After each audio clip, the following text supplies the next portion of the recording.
Hello, everyone, and thank you for joining us here on the DMZ America podcast. I'm editorial cartoonist Ted Rall, coming to you from the left. And I'm editorial cartoonist Scott Stantis, coming to you from the right, or what used to be the right. Weird thing, Ted. Ted and I are involved in a thing. This will be very brief, I swear. We're bringing our very special guest, but Ted and I are both involved in Center Clip, which is an app. It's a mini podcast, 5 seconds, no longer than 5 minutes. It's a pretty cool thing. But it just teamed up with All Sides, which is exactly what it sounds like, a website that supposedly tries to give all sides of a story and will rate them. You know, is it center? Is it right? Is it left? Is it really right? Is it really left? Ted, do they even have a thing for you to be that far? I don't know, off the grid. But for me, this is a guy. Now, bear in mind, I worked in Republican politics literally since I was 13 years old. A dork described me very well, but that was just how I've always been my entire adult life. And now on All Sides, Ted, I am the token centrist on all things. That blows my mind. When I laid eyes on you the first time, I think about 25 years ago, I thought of you as like a right-wing fanatic, like a complete maniac, Reaganite, unreconstructed Attila the Hun. By the way, we're Attila the Hun. He's always accused of being a right-winger. We don't know that, Well, yeah, we don't have any record of if he had any yard signs or anything. Yeah, but isn't that weird? Yeah, you're right. I mean, I consider myself a conservative, I'm a libertarian-leaning conservative, and now apparently I'm just now I'm a centrist. That's to help explain all this. Yes. So let's go ahead. Let's go ahead and bring in our guest, who we're very fortunate to be joined by. Absolutely, Clarence Page is a very famous nationally syndicated columnist based at the Chicago Tribune. Frequently appears on national television. I'm a big fan. Love reading your work for years. And so it's a real honor and a privilege to have Clarence Page join us to talk about the state of the Democratic Party. And maybe we can talk a little bit about the Hunter Biden situation and the pardon that just broke late last night. Clarence, thanks for joining us here on the DMZ America podcast. Well, thank you for having me and helping me to be introduced to this podcast age. Hey, can I jump in real quick and just voice? Sir. I just want to say I'm doing this under protest because I am now flanked by two guys from Dayton, friggin' Ohio. I was going to bring that up. That's true. Which hospital were you born in? Well, I wasn't born in Dayton. I was born in Massachusetts. But from the time I was 6 months old, I grew up in Kettering. Yeah, that's my test for people. Which hospital? Because every Daytonian knows it was either St. Elizabeth or Miami Valley. And yeah, I would. If I'd been born there, I guess I would have been born at Kettering Memorial Hospital, assuming they do childbirths. But I don't even know. Well, we're going to be the heart of the heartland now, with J.D. Vance and other folks coming from our neck of the woods. So it's nice to be discovered after all these years. Congratulations. Yeah, Dayton used to be, if it was known for anything, it was known for rust and chili and funk music. Notice no mention of the Wright brothers there. And the Wright brothers. Right, and the Wright brothers. I mean, who are they, right? Yeah. What did they do? What did they ever do? I sit mad as a former Ohioan, when I see the North Carolina plates like first in flight. I'm like, so what? You were the testing ground. Big deal. There you go. I sorry to say like a true Buckeye, but people who aren't from Ohio don't know that that's both the name of the big football team in Columbus, but it is also the name of a nut that is inedible. Yes. And hardly anybody even knows what it is, but that's a true Ohioan. That's what a Buckeye is. True. I don't even know, but I don't know what Buckeyes were ever used for. I mean, were they like fed to cattle, or are they used? Do they have any utility whatsoever? I've yet to find any. I tell you, it's really. And since by the way, I'm an Ohio University graduate, so I'm a Bobcat. So okay. Any way to knock the Buckeyes is okay with me, right? Yeah, I was going to say, especially after this weekend. Yeah, they showed the class. Okay, here's an issue Ted doesn't care about because we're going to talk about football, which is an American sport, Ted. Yes, so I heard. They play with an oblong ball, but the planting of the flag in the middle of the field in Ohio, Michigan went in a huge upset, beats the Buckeyes in Ohio. They have the M flag. They plant it in the middle of the Ohio State field, and Ohio State players go bananas. The coach's reaction. Did you see that? His reaction. I didn't really see what was going on. What? Your players were beating the crap out of each other team. I mean, with their fists, and you're standing there and said, I didn't know what was going on. But apparently, also a game that nobody cared about was Arizona against Arizona State, which I lived in Arizona for a while. I kind of became a fan of Arizona State. They won. They're playing in Arizona. They plant the pitchfork in the middle of Arizona's field. Again, another melee breaks out, and this seems to be a thing all over. They should probably ban planting the flag after the games. That'll be next. One more attempt at civilized football. It'll probably fail. Yeah. Anyway, there's a lot of weird sports going on. Let's just jump right in. I mean, the reason I reached out to Clarence is because Clarence has been writing intelligently, deeply, thoughtfully, which is really rare in America today. But he was right. But Clarence, you wrote about the Democratic Party. You come from the left, I mean, generally, and your columns, but you were honest not even to a fault. I thought bravely so, because so many commentators who identified as being on the left or being liberal were, Kamala Harris is the best. She's running. I've heard from people I truly respected. She's a great candidate running a perfect campaign. Right. Wah, wah. Well, that's, this is the weird dilemma the Democrats have been in, trying to snatch defeat out of the jaws of victories, is it? But that's kind of what's happened. But first of all, it's good to be with some understanding folks. You were talking a minute ago, if I may put in one autobiographical note. I was born a Republican. That's because I'm a black man who was born in 1947. So that Barry Goldwater didn't come along from 1964, right. And even so, I was a Goldwater fan, like many young males at that time, because he was in favor of he was a libertarian. He was opposed to the draft. He favored legalizing weed and other sins of the flesh, shall we say. He thought turning prostitution into a regular industry wasn't that bad of an idea. And I say, what is there in that package for a 17-year-old guy not to like? And so there were a lot of Goldwaterites in my high school at that time. Interesting. Yeah, so it was really, and also, by the way, just statistically, across the country, Republican candidates for president right up through Eisenhower got something like about 40% of the black vote. I mean, some huge number.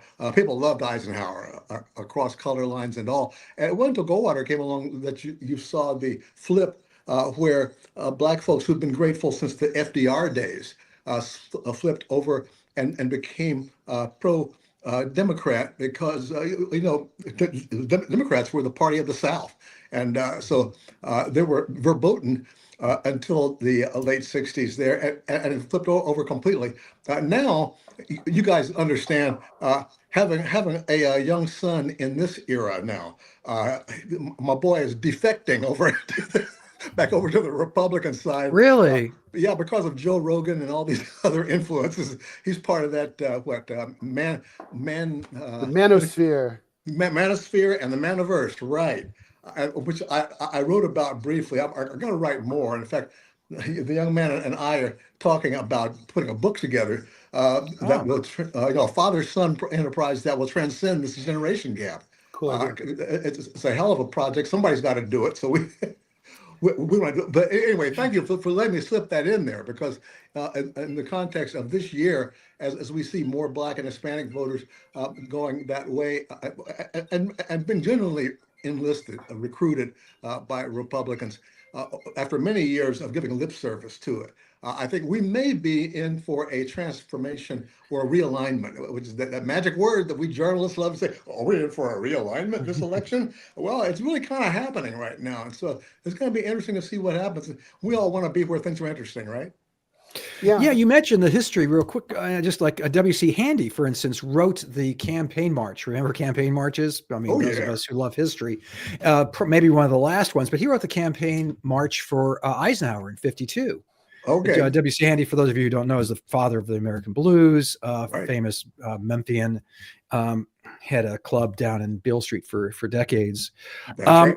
So we're going to jump into the pardon in a minute, but I did want to get your overview of what the Democrats, I mean, what do you attribute this realignment to? Because you're right. I mean, the numbers, the exit polling and the polling now, obviously weeks later, is showing Hispanic voters in large numbers, not to say that they're going to be reliable Trump supporters, but also African-American voters, women. That shocked the hell out of me. I got to tell you guys, this was absolutely, I thought with the abortion thing and the fact that when Trump in 2016 said, grab him by the, and I thought, and my thought then was, no woman is going to vote for this guy. He's going to get 10% of the vote. He got 47% of the female vote in 2016 and running against the first female presidential, major party presidential candidate. So I guess my question is, huh?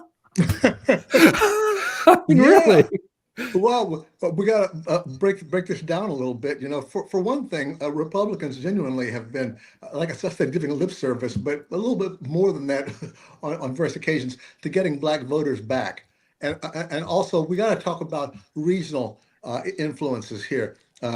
Hispanic voters are also they're members of an ethnic group, but they come from different geographical backgrounds. I mean, a Cuban Cuban American in Florida doesn't vote the same way as a Mexican American in Nevada.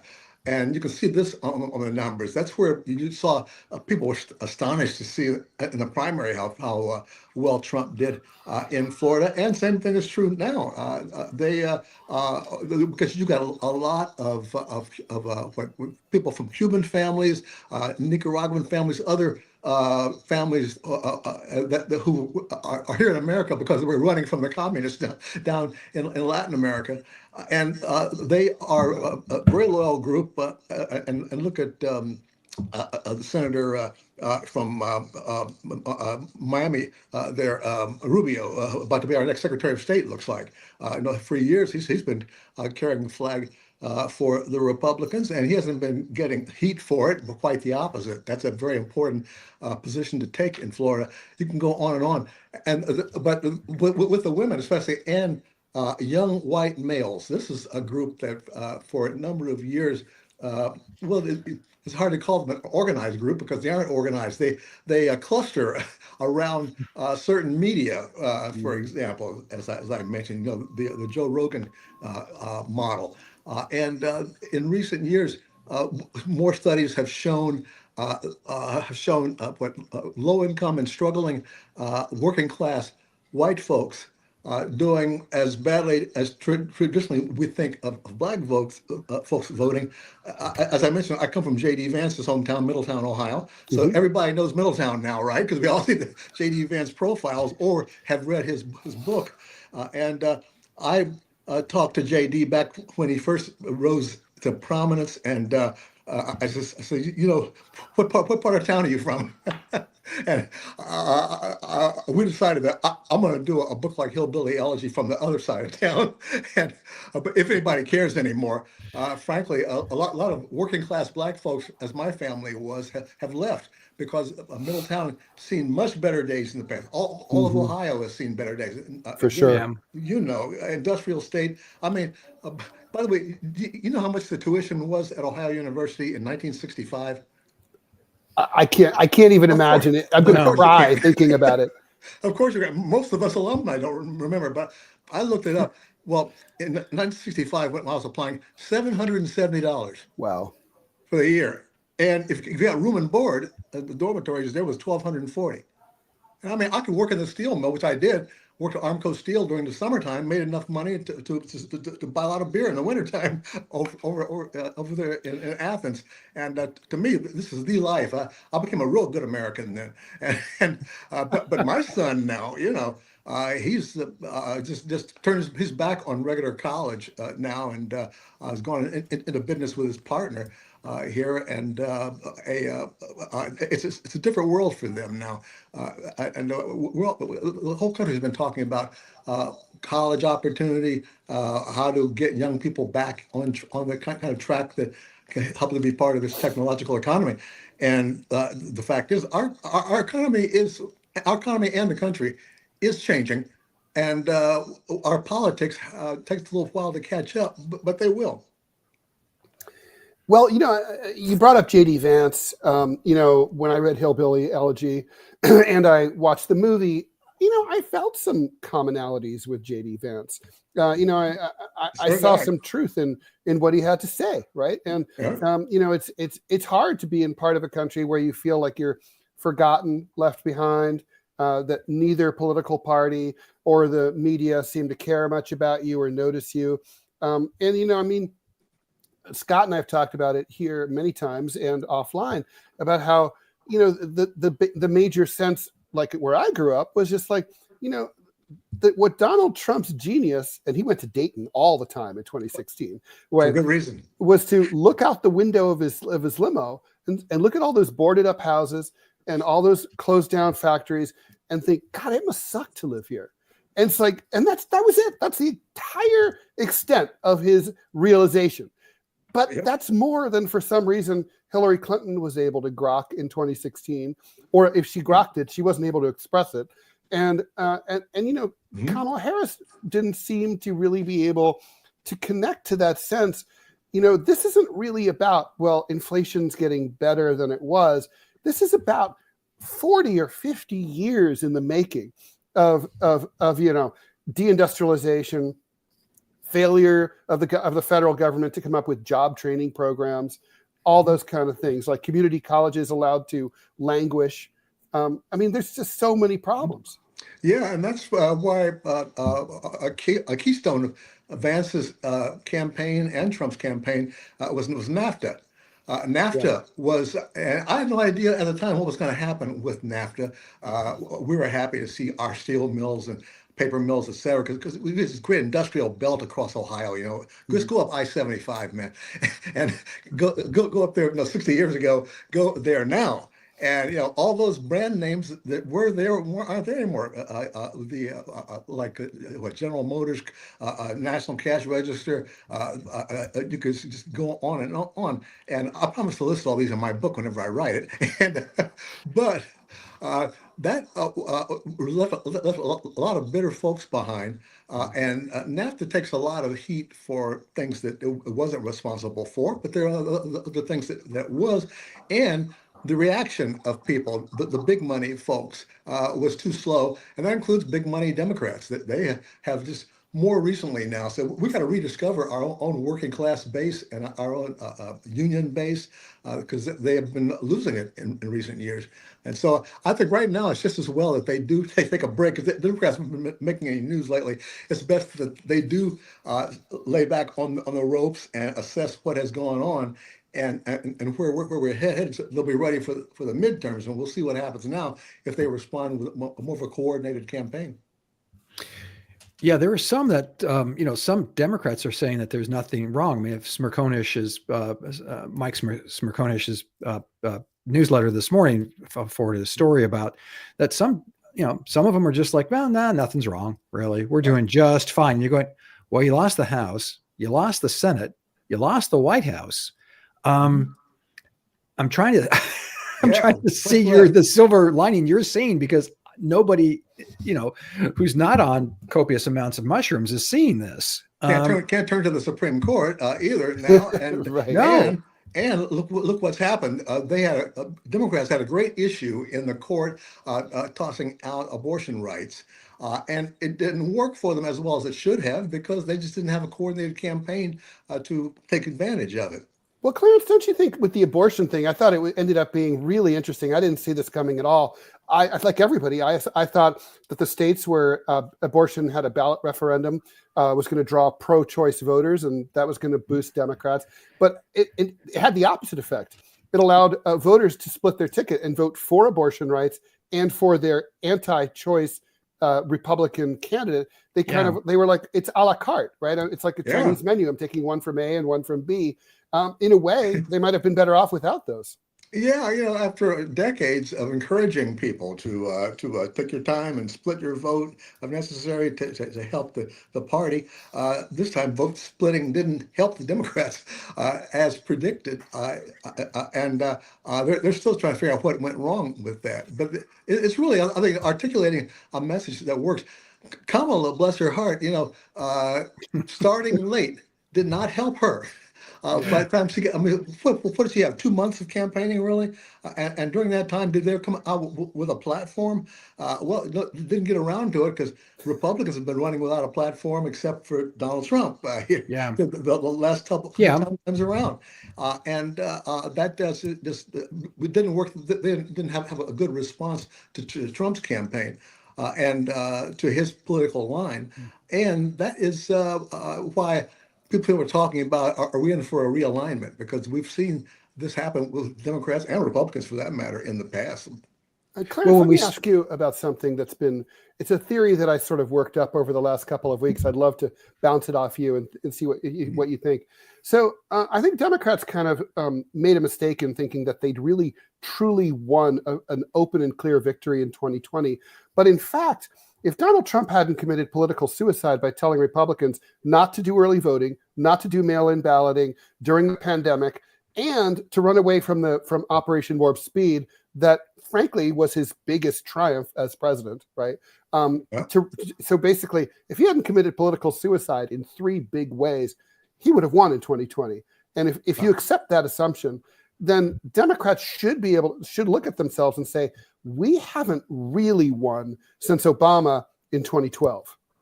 Well, I think you're right in that regard, and we've seen that happen before too. I could go back. I love '64, the Goldwater election, because that was such a it was an anomaly on the one hand. On the other hand, it was a harbinger for what was to come. And we see that folks back then thought, oh well, the Republican Party is done for now, and they've lost their they've lost their Southern support, and they, as it turned out, that was what one of my one of my friends from Alabama said. A Republican friend from Alabama said, well, that wasn't well. I compared it to the Civil War, and I talked about it's been not since the South lost Civil War, and he said, "Oh, that wasn't a loss; that was just intermission." So, which is a very, if you've been down south, that's a pretty common expression back then. And now Democrats are saying a similar thing now about this election. That well, this is just a bad break here, we're going to get back on track. Well, you got to work on it. You got to work to get back on track. You got to have a message that people are ready to buy. Yeah, and don't forget, after '64 and '68, the Republican Party did change. Obviously, it nominated Richard Nixon, but the other nominee, the other front runners for that nomination were Mitt Romney. So I mean, Mitt Romney's dad, George Romney, yeah. Okay, I thought it may have been another piece of winter garb like scarf, but okay. George Romney, who I really love because I'm like Detroit's like my second city, and George Romney was a god to black folks as well as white folks, like I mentioned in those days, and it's so different from now. It's been very instructive for young people to see how quickly politics can change. Yeah, but like I said, the Republicans did retool. They went back to the center. They had 2 front running, and I think Nelson Rockefeller was another front runner for the nomination in '68. So that you had a Republican Party that's got their clocks cleaned when they embraced a Goldwater and an extreme right wing candidacy. Same holds true for the Democrats in '72. When they had McGovern, and then in '76 they nominate Jimmy Carter. That's right. possible, so they still had Woodstock flowers in their hair at that point, And I never understood Watergate. Why in the name of God did they feel they had to bug this campaign? I mean, it was destroying itself. There was no question. Yeah, but you could say this is the counterpoint to the Democrats, right? The Democrats are whistling past the graveyard right now. Thinking, yeah, we got it. This is just a temporary bump in the road. We'll get back to normal next time. Next 4 years is another game.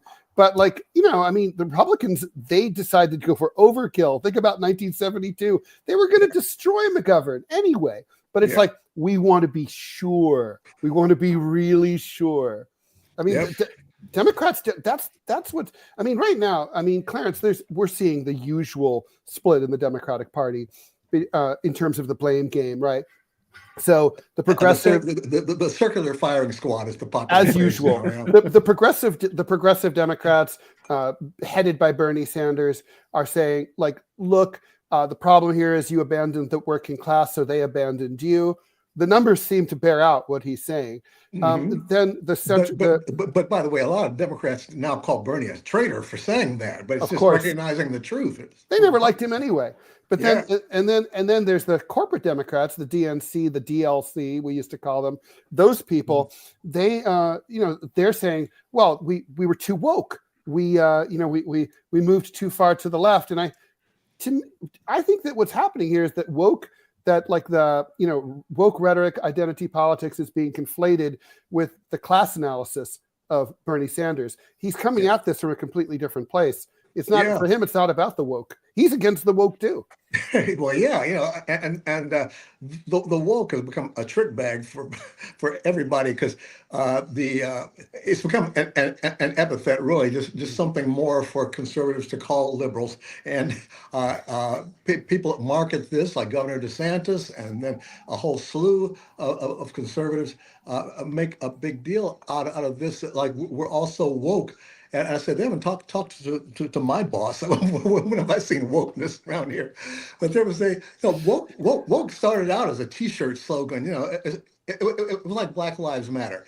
I tell the young people, do not start an organization without an agenda because your rivals will write an agenda for you. And that's what happened with Black Lives Matter. It also happened with the whole wokeness movement. The Democrats have a larger problem than just their core audience these days, which tends to be the Democrats who care enough to get out and vote. They are more middle class. They are not in their 20s necessarily. They tend to be a little bit older, working family folks, and not necessarily feeling the pain that folks who are out of work right now or who are victims of what they're calling the deaths by despair, like in my hometown and various other places where fentanyl is running crazy. All these things are connected. And one thing I love about politics, it forces certain people to acknowledge what's really going on. Unfortunately, some of those people will be like Donald Trump. But Donald Trump saw some things that me and a lot of other folks didn't see that caused him to run back in 2016 when I didn't think he had a chance. And it turned out, his background in showbiz, as a salesman, as someone who has no empathy at all, except for people who he wants to get to vote for him. Then he suddenly has the magical powers of ESP to know what was really bugging people the most, and bottling that rage and getting it back out there on his behalf, on his side, is a great skill that he's got. And I say that in a complimentary fashion in terms of how you judge good politicians. But when it comes to actually caring about the future of the country, keeping people together, producing more jobs, and getting along with our neighbors, for heaven's sakes, this is he's not the guy for that, and that's something Democrats have got to get a hold of and say we can deal with this. Well, I'm wondering too, going, let's say 2 years from now, looking at the economic policies of the incoming Trump administration, I mean, it's economics 101, isn't it? If he applies the tariffs he's threatening to apply across the board, across major trading partners, the prices to consumers here in the United States are going to go through the roof. The economy is going to stumble, if not fall. And I'm wondering if the Democrats aren't thinking, let's just wait, because this is going to happen, and then they can swoop in and say, "See, we told you this is a catastrophe." Was it Napoleon who said, "Never interrupt your enemy while he's destroying himself"? Yeah, That's what's going to happen with the MAGA movement if they don't become more sensitive. But why should I give them advice? They don't listen to me. But yeah. But it is a fact, though, that there is a sense right now that Democrats feel well, they're very disorganized, which used to be an oxymoron, organized Democrats, About my son, his generation, saw this year how easily they could pull together a strong coalition for a convention, but then afterwards it falls apart and becomes ineffective. And that's something that Democrats have been there before, and they can pull it together again. I'm waiting to see who the leaders are going to be. We don't even have the obvious leaders of the new wave of Democratic leaders. They got some talented people. We'll see what happens. Well, but what about the message, right? I mean, we're talking about, mentioned in the early on in the podcast today about the realignment, which seems to be, one of the biggest complaints I heard both from conservatives and from liberals preceding this election was, the United States always has money to spend to send overseas. Some people complain about sending weapons overseas. Other people complain about sending food aid overseas. But the point is, we're sending all this money overseas, billions and billions of dollars. Meanwhile, we have homeless people here, unemployed people here, underemployed people here, people who need help. They can't afford health care. They can't send their kids to college. I don't hear really either party. At least the GOP addresses it. They don't do anything about it that's likely to help, but they address it. But I felt like that was really missing from Harris's campaign. And I wonder about the realignment on foreign policy, where the Republicans have become the more bellicose party, more so, on Ukraine and Israel and so on, than the Republicans have been in the past. That used to be the other way around. Obviously, LBJ and Vietnam, I know about all that. Democrats know how to do war, but that's unfortunate. My son says, but anyway, yeah. But I guess my point is, where is that? Where's that messaging going to come from? Because I think there's lots of rising stars in the Democratic Party: Gretchen Whitmer, J.D. Pritzker, Josh Shapiro, and so on. But if they don't have a message, you're going to end up. Kamala Harris was an extremely telegenic, articulate. On paper, she looks great, but there was the message. The message wasn't there. I don't know if that's her fault or if the party didn't let her. Whatever. Bad strategy, but the point is the messaging wasn't there. People felt that. I thought the most effective ad was that Trump ad. He cares. She cares about they them. He cares about you. And I think a lot of liberal analysts are looking at that and saying, "Well, that's transphobic." Yeah, it's transphobic, but you're missing the point. The reason it's effective is because it's like that's this other thing, and it's like it seems like Democrats are focused on trivia and inanity, like pronouns. Who cares about pronouns? Meanwhile, we have real problems. Well, you're right. And when Democrats didn't respond point for point on that issue, they look even more out of touch. And that's what they've got to work on now. The consultants tell me that the low point for Kamala Harris's post-convention period was when was she on the View when she was asked how do you differ from Joe Biden, and she couldn't think of anything. And that was a place right there was just tailor-made for her to step in and say something that would address the issues, especially those that hadn't been. She could have made a joke and just said, "Look at me. Do I look like Joe Biden?" Right. That's exactly. all she would have had to say. Yeah. And that is the kind of tone that she really needed to adopt. But again, I attribute her problem there to the fact that she didn't have that much time to develop a campaign in the traditional sense. So really didn't have a winning line, while Trump could just come out and repeat his old lines, which he did. We were back on the border again. Here we go. We got to build that wall and blah blah blah. But it worked for him, and that was something that was a valuable lesson for a lot of people to learn these days, because we are not in the '60s anymore. We are now in a new decade, a new generation. Well, but you talk about you and I, all three of us, love politics clearly, and we love. So, if I can talk just as someone who loves politics and loves good politics, the Harris campaign was nothing like good politics. I mean, Donald Trump thought he was running against Joe Biden. He was geared up for it, and then when they did the old switcheroo, he seemed to stumble and fumble a little bit, but he found his footing. She never seemed to stand for anything. I was talking to I got a call from I think Clarence knows this person too, so he shall remain unnamed. But it was yes, there was the same thing, Democrat political operative in Illinois. But he called out and we talked about it, and this was probably 10 days before the election. And he was obviously supporting Vice President Harris. But he also said, one thing, I don't know how she'll govern when she gets elected. And I'm like going, that's that campaign in a nutshell. We had no idea what she stood for. All of the commercials, and especially the ones, my wife is a Dodgers fan, so we watched every game of the World Series, and they were riffed with the political ads. All of hers were, she's not Donald Trump. Right. Which is great. But on the other hand, who are you? And they never did that. Right. My only degree I have. The assumption was that we knew because she'd been vice president for 3 years. But the problem is that she'd been completely out of the spotlight, right? Well, the thing was, Democrats had been criticized so much last time around for saying about Joe Biden, well, at least he's not Donald Trump. And that was the fallback position for everybody. Using that same line twice, just didn't 3 have times. the same Hillary impact Clinton now. used it too. That's true. Yeah. It was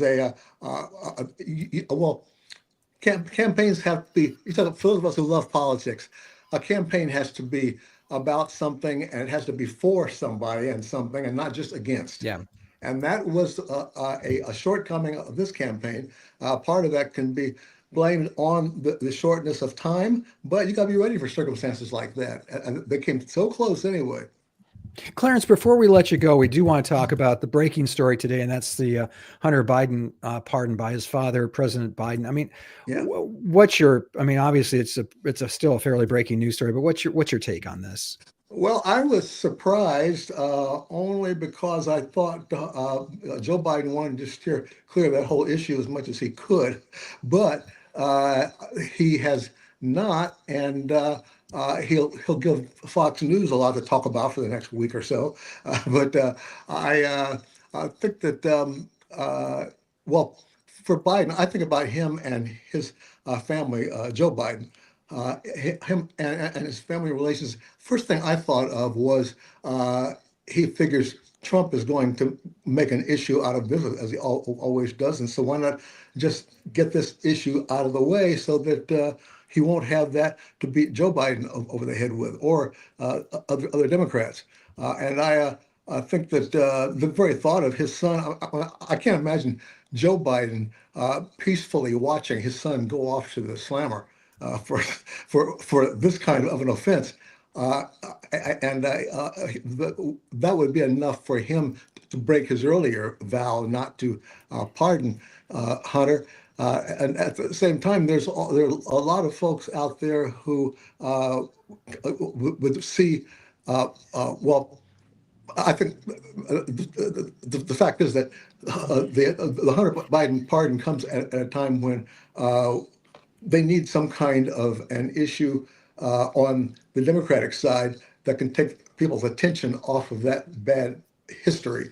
And Hunter can go free. Also, Hunter's got the kind of record now since his legal troubles that somebody was talking this morning about how he's been on good behavior.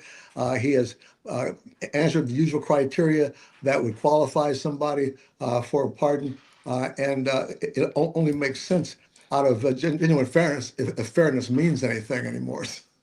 How do Clarence, you all feel about it? Well, Clarence, I mean, for me, look, as a father, I obviously I commiserate with the president, and I mean, I don't blame him for trying to look out for his son. That's what fathers are supposed to do. What I don't understand are two things. Number one, how he would not consider the optics of the fact that his son, one of the major charges that he was convicted of, this gun charge, this was a law that he campaigned for and pushed for about, like, if the drug users couldn't buy guns. He talked about it on the floor of the Senate.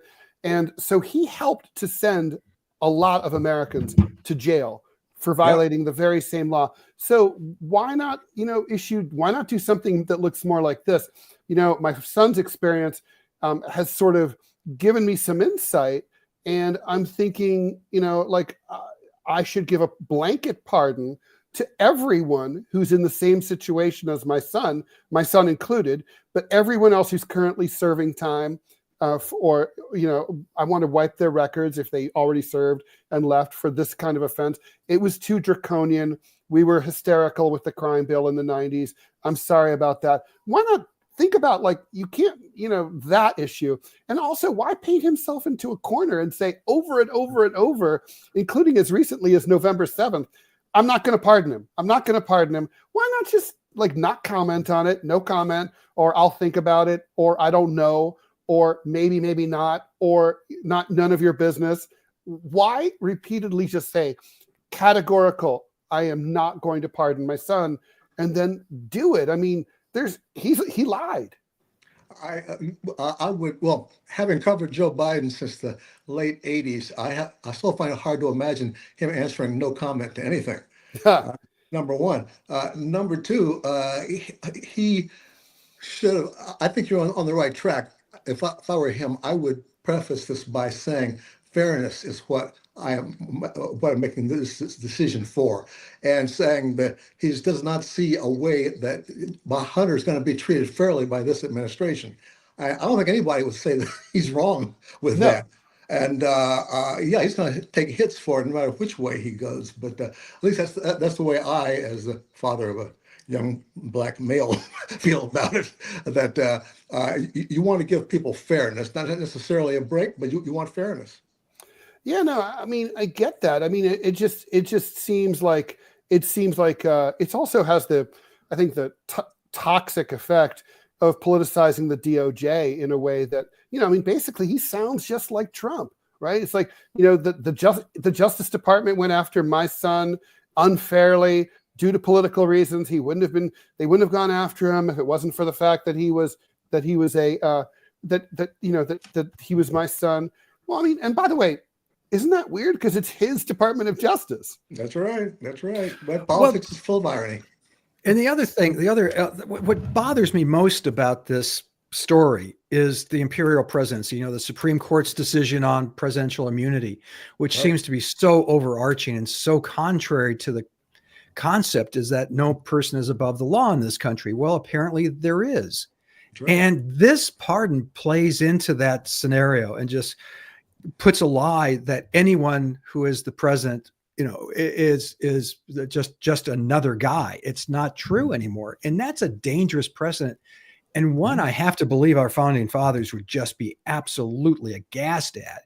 And aghast at pardoning a member of your own family. Now, Donald Trump, is going to be appointing people he's pardoned. He's going to have his son's father-in-law is going to be our ambassador to France. Yep. That didn't start with this administration, by the way, because he pulled off a bunch of favors in the first Trump administration.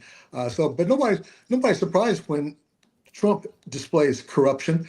We expect it from him by now. When Joe Biden adds any ammunition to those accusing him of corruption now, that's a big surprise, big news. But frankly, I think he stands on firm ground as far as public opinion is concerned. People know the Hunter's not going to get a fair shake from this administration, especially if Kash Patel gets through. But another thing.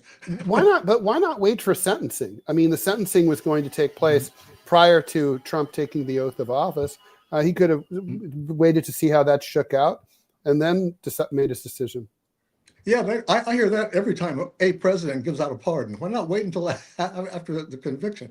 Well, the president has the right to do it whenever he or someday she wants to. So I don't quibble about that. The fact of the matter is, we're talking about impressions that people are going to get. And now Republicans are already gloating about how, hey, you see, Biden lied. He is pardoning Hunter. There are people on the Democratic side saying, well, what do you expect? He was about to get railroaded.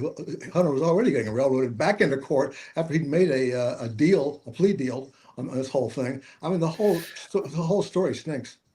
Well, and now, and Trump's response is exactly what you would have expected it to be, and that is to say, well, now, why shouldn't I pardon the January? I'm paraphrasing because I can actually construct full sentences, but why shouldn't I be able to pardon January 6th, criminals? And and he actually has a point now in terms of the whole political atmosphere of the zeitgeist now is that, you can pardon whoever you want to, and there's no real political ramifications. I mean, it does resonate in a way with what happened in 75 when Jerry Ford pardoned Richard Nixon. Yeah. And I mean, the furor over that, the uproar was deafening, and now it just seems quaint.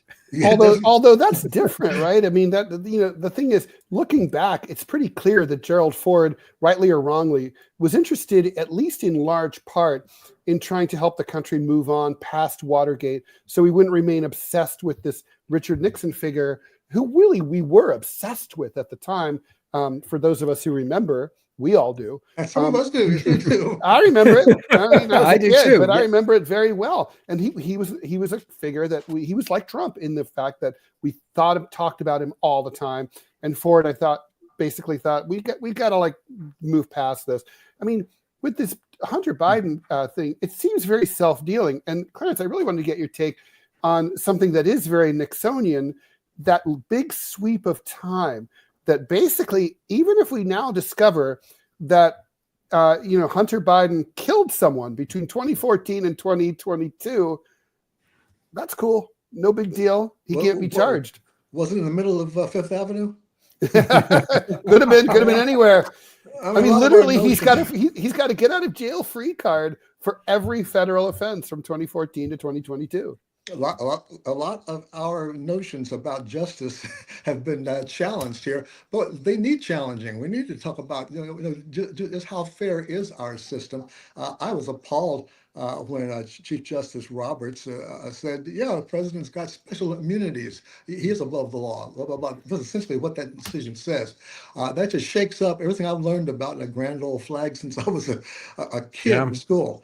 And we got to deal with that as a country here in the future, as we move on down the road.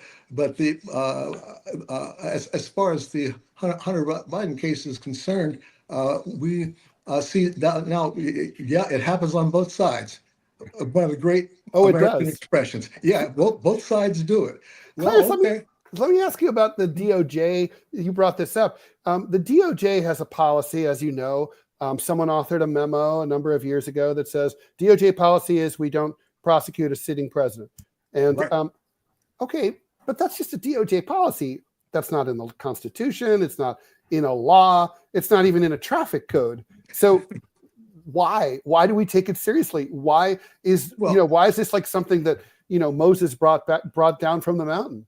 This may be another one of those quaint old notions that's going to get reevaluated, because in the past we've always said, well, the president's job is so special that we can't let every idiot that wants to come and sue him tie up things in Washington. So they made a special provision for that job during that period, during an active presidency, would be protected from that sort of attack. And of course, I don't know, as soon as Donald Trump heard about that, he raced right to the finish line. Yeah. Well, by the way, without that, I don't think he would have run for re-election. Yeah, I wonder about that myself. but this is also something that we have seen happen in the past with various candidates and campaigns in which people have seem to have gotten a break out of the system that isn't available to me, and that kind of unfairness is what really torques Americans' jaws. But at the same time, are we going to change it now? I think I thought that the January 6th case was pretty damn cut and dry. I watched it unfold live on my TV screen like everybody else did. But then you saw how step by step all the opposition to those guys got reversed. And people now say, let them go. And well, led by Trump himself. I mean, Clarence, don't you think some of those convictions those are some pretty long sentences? I mean, some of those J6ers are going away. They've gone away for like 16, 17 years. Well, I think I've been over everybody's case, but I've seen a lot of cases that were pretty trivial, deserve a slap on the wrist. Others pooping on the secretary of the the House leader's desk, and various other vandalism there that was directly politically connected. We can't just let that go by. Now I'm speaking. That's 17 years. That's an expensive poo. Yeah, I'm speaking as a drafted Vietnam era veteran. I did not want to get drafted, but I considered going to Canada and blah blah blah. But like most of the other buddies on my block, we went, and we went for a reason, because this country means something to us, and I think Americans have to feel like this country means something. Otherwise, we are in for a world of hurt, as my drill sergeant used to say. And nowadays, people have to take a look at this as far as the January 6th uprising, which I still call vandalism, an assault on our cherished institutions. Those institutions mean something, and we need to be serious about it. So, and I've been over to the jail in D.C. And the folks who really are locked up overnight seem to be those who really have the serious charges against them. Most of them got bailed out long ago. So this is the kind of a protest. Some people were comparing it to campus protests when students took over administration buildings, that kind of thing. I don't see the comparison, frankly. This is much more serious. Speaking of January 6th, and this is a very loaded question. Democrats spent the last year, 2, 3, saying that Donald Trump is a fascist. Kamala Harris said that he was a fascist, fit the dictionary definition of one. Democrats have said that he represents an existential threat to American democracy, that if he was elected, we might never have another election again. Okay, so this is terrifying 1933 Germany kind of stuff. Now Trump has won. If they meant what they said, shouldn't Democrats be pulling off some equivalent of January 6th and to keep Donald Trump, fascist, future Hitler, from coming to power? I'm not trying to play cute. I mean, it's kind of like, were they exaggerating and lying before, or now are they being like cowards and failing to confront and resist this existential threat? Because if this is Hitler, I want to fight Hitler. Well, Trump has nominated Kash Patel to the Department of Justice, and here we have a guy who says, first thing out of his mouth is he wants to start arresting people who are disloyalists, including journalists who have worked against this administration. And I mean, it's here, folks. They say it can't happen here. We got a guy sitting here waiting for confirmation who wants to make it happen. And I could go into a bunch of other excesses out there. American public knows this. We as journalists have to tell them, we remind them what's really happening here. And even though a lot of them are going to say, well, that's okay, some of these journalists need to get locked up, blah, blah, blah. We got to be concerned about this, that's all I can say. I agree. We better wrap things up here. Clarence, you have been very generous with your time. Thank you. We really appreciate it. Thank you for having me on. I'm just delighted. Such a pleasure. Where can we find all things Clarencian? Well, you can still find me at the Tribune, of course, there on the op-ed page, and also I've been. I used to say you can find me on Twitter. I'm saying you can find me on Blue Sky now because I looked for you on Twitter today and I couldn't find you. I've joined the Blue Sky migration there over to follow the crowd. I've always been such a conformist, but as long as we got media out there, I'm going to be somewhere. Okay, that's great. Clarence Page, thank you so much for joining us. Thank you so much. Really Say hi to Lisa for me. All the best to you. Keep up the good work. Take care. Come back anytime. Janine says hi, by the way. Oh, great. Oh, say hi to Lisa. So Clarence Page is, of course, the syndicated columnist who appears frequently on national television to talk about politics. He's at the Chicago Tribune. He's on the editorial board of the Chicago Tribune. Thank you for bringing him in. He's just fantastic. Yeah. No, he's a great, and he's really. I've always loved seeing him on TV. He's like always, there's certain people you're like, oh, good, it's him. Yeah. No, he's always been tremendous, and it just really is as nice as you could imagine. Ted, can we pause for a second because I think I'm getting a delivery at my door. You can't pause, dude. It's live. Oh well, we're live. Well, let me go get it. I'll be right back. I'll just talk. All right, so yeah, that's the peril of live TV or live podcast or whatever the hell this is. Look, the question I asked to Clarence, I think, is an important one. For anybody who really cares. I think, I don't really think Democrats thought that they were exaggerating, but if they were being honest and truthful about what they thought it was an existential threat, it seems to me like there'd be absolutely nothing wrong with them saying that. Scott, actually, here comes Scott. Scott, I was listening. That I asked I asked Clarence. I want to hear your answer.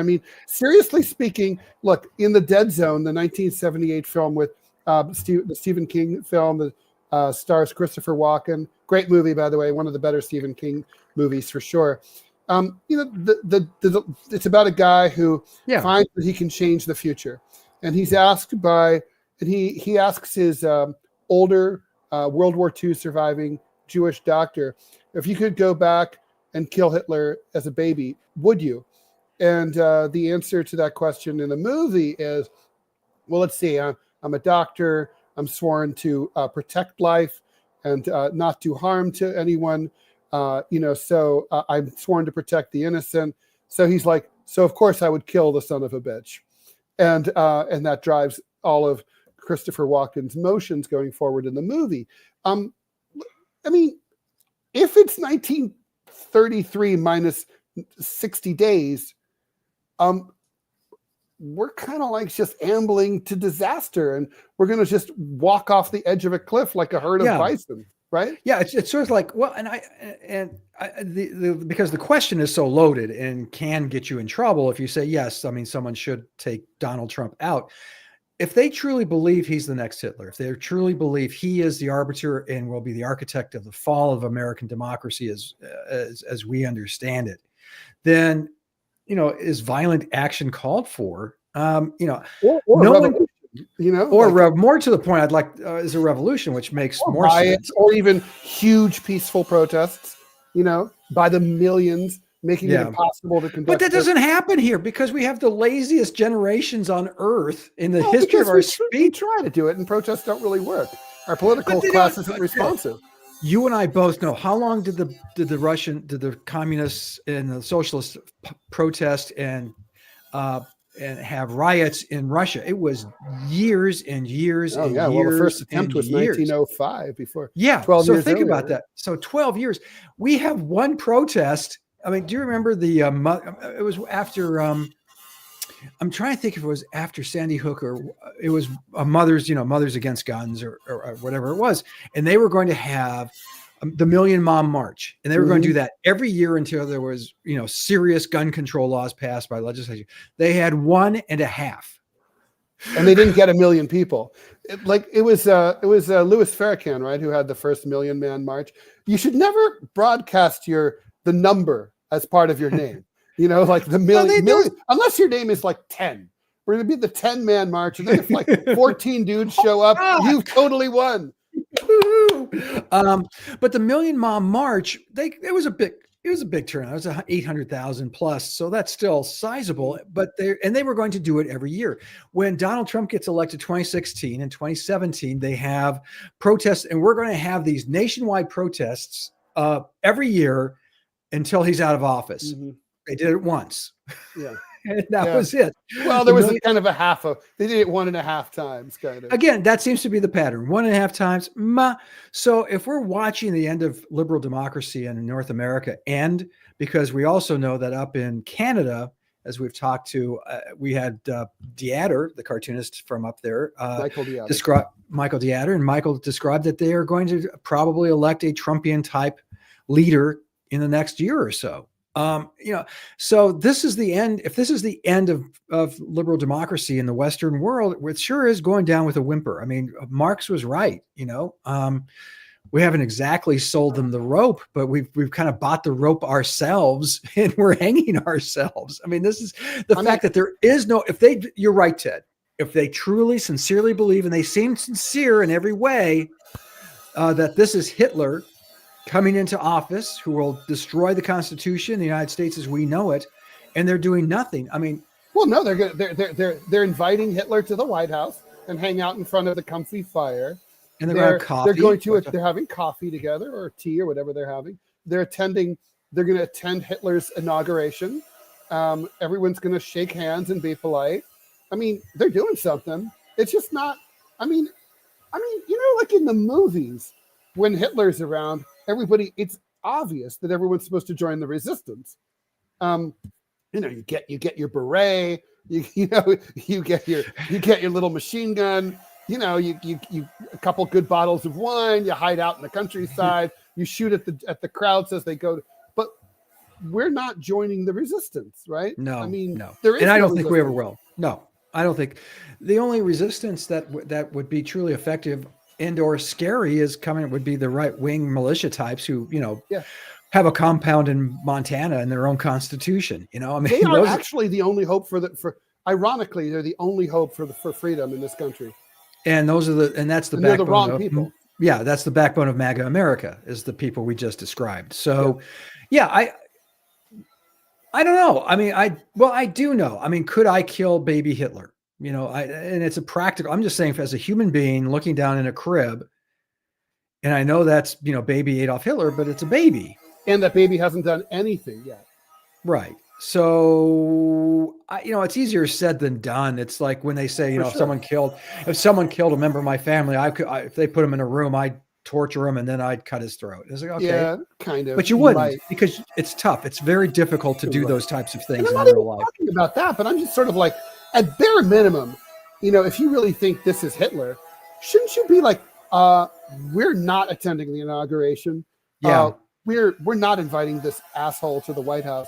We're not going to have anything to do with him. We're not going to cooperate with him at all. We're not going to pass his military budget. We're not going to pass anything. We are completely not going along with anything that this guy's up to. Yeah, and I think it starts with the resistance. They're going to placate themselves by saying, well, when his appointment's come in front of the Senate, we'll make a noise. But that's not the same thing. I think you're right. I do, and I think my instinct is to try to be bigger. But if you really feel this is an existential threat, then being bigger isn't going to win. It's not going to make your point, and facilitating evil never is a good policy.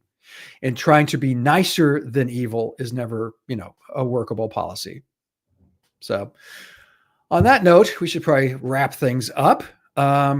Like I said, and by the way, I was finishing the thought on Clarence, is that he is a remarkable, he's just been, he's been a national figure now, a national commentator for 40 years. Yeah. And he remains as nice and as grounded a guy as you'd ever want to meet. Is it the Dayton thing? Yeah. One time I applied for a job at a company in New York called the American Institute of Physics. I don't even know if it's still around. They used to publish scientific journals. And I was hired to be a computer programmer. And anyway, I was asked all the usual questions. And then finally, at the end, what cinched it, they said, "Oh, where are you from?" And I said, "I'm from Ohio." "Where?" "Dayton." They said, "You're hired." And I said, "Really?" I said, "Really?" And they said, "Yeah, we happen to hire some people from Ohio. early on, particularly from Dayton, and they all turned out to be really nice to work with. And, that might sound really stupid, but working, the personality of the people you work with is really important. I told my son, I'd rather shovel shit all day with a bunch of really cool people than make millions of dollars working with a bunch of assholes. And I really believe that. Wow. But I guess that says well of me. Thank you. Well, maybe you can make millions of dollars shoveling shit all day. I don't know. Yeah, I don't think so. But that, who am I to judge or even know? Quite. All right, Scott. Let's leave that there. It's Yes. a great discussion with Clarence. We should definitely bring it back. So if he'll have us. Yes. All right. So all right, Scott. Anything you want to highlight before we go out? No. Go ahead and check out. You're going to play the loop, but for those of you who are just listening, go ahead and check out my work at gocomics.com/Scott Stantis, and that'll take you to all the places you need to go. One thing I would ask you to do, aside from all the usual stuff, is please check out tedrall.substack.com. For paid subscribers, I started serializing the first draft of my memoir. And roughly you didn't tell me you were doing that. Yeah, I'm a sneaky little dude. You are kind of a sneaky bastard, aren't you? So one a week. So if you're interested in the dark, not so dark past of yours truly, go and check it out. tedrall.substack.com. All right, let's see if I can put on the outro, as they call it. He's going to do it. Dayton nice. Here we go. A new phrase. Dayton. Yeah, no, Daytonians are awesome. How come I'm not finding the video clip? Oh, there we go. Okay. Bye, everyone. Bye, Scott. Bye. Talk to you soon. Thanks.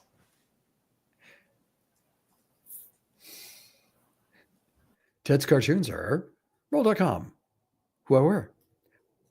Ted's book, Scott's Cartoons. Go Comics, Berkeley City. Go Comics, Scott Stantis. Smirconish. I don't know. DMZ America. Maybe that thing is too slow. I don't know. Maybe too fast. I don't know. I don't All right, know. everyone. That's it. Arrivederci. Bye.